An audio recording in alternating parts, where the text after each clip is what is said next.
The province of Alberta has a rich heritage of downhill skiing. From the very first mountain ski resort opening in the 1920s to the modern day, skiing is ingrained in the outdoor culture of Alberta. A while back, I made a video talking about the history of the lost ski resorts of Alberta. In that video, I talked in detail about places like Fortress, Wintergreen, and Pigeon Mountain. However, there was one place so obscure and so forgotten that even I didn't find it. A mountain that, if events unfolded differently, could have drastically changed one of the most iconic mountains in Alberta. So buckle up as we take a deep dive down into the history of this lost ski area on Mount Rundle. While the town of Canmore had roots back to the founding of the Canadian Pacific Railway, the lifeblood of the town began in 1887 when the town was granted a coal mining charter. Coal mining became a defining characteristic of Canmore, and a steady growth was experienced throughout the subsequent decades of the town's life. While there had been several early ski jumps in towns like Camrose, skiing was still fairly new and an uncommon sport. In 1926, Mount Norquay opened to the public with its rope tows and lodge. Mount Norquay would provide the foundation for a new era of skiing in Alberta, with subsequent ski clubs opening all around the province. One of these clubs opened in the slopes of Mount Rundle's east face in 1936. The club was formed by members who each paid an annual due to ski. There was a small warming hut at the bottom, and a run that was around 1.5 miles in length, going up the mountain in an L shape. Members would hike up and ski down the slopes. Unfortunately for the club, poor snowfall led to short seasons and variable conditions.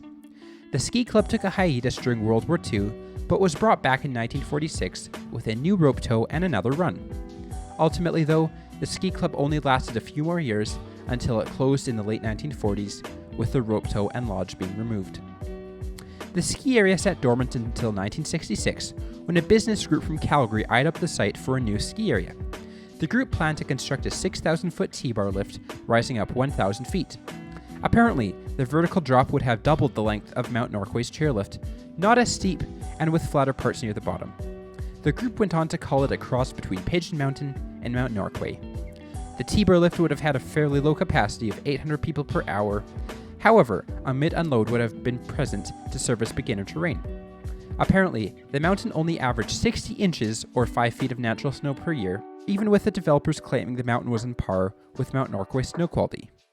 Later that same year, the business group gained the approval of the provincial government. The group would lease much of the east side of Mount Rundle from the provincial government, with the government constructing part of the access road going up to the ski area.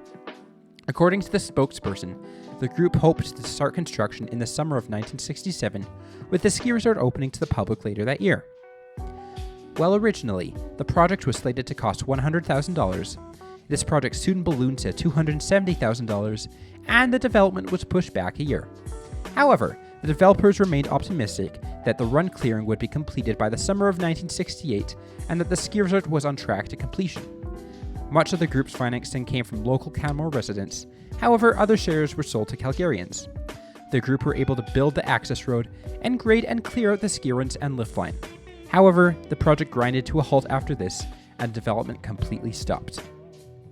Around a decade later, in 1976, the idea of a ski resort on Mount Rundle was floated to the public again.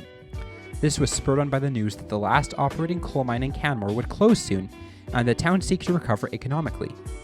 However, unlike the previous developer, this would be a small community ski hill, not a big mountain resort.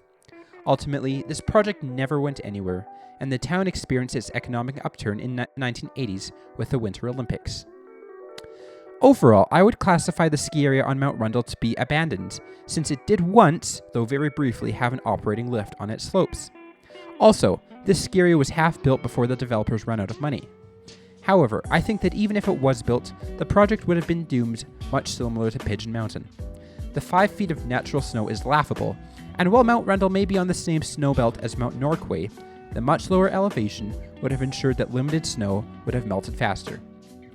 Overall, it's a unique piece of Alberta skiing history, and it's also interesting to think of what could have been had the original developers completed the ski resort. Interestingly, you can still make out the runs and lift line of the old ski hill, and the Canmore Nordic Centre occupies the former planned base of the old ski hill. Thanks for watching this video. If you enjoyed it, please like and subscribe. And until next time, this is Skier72.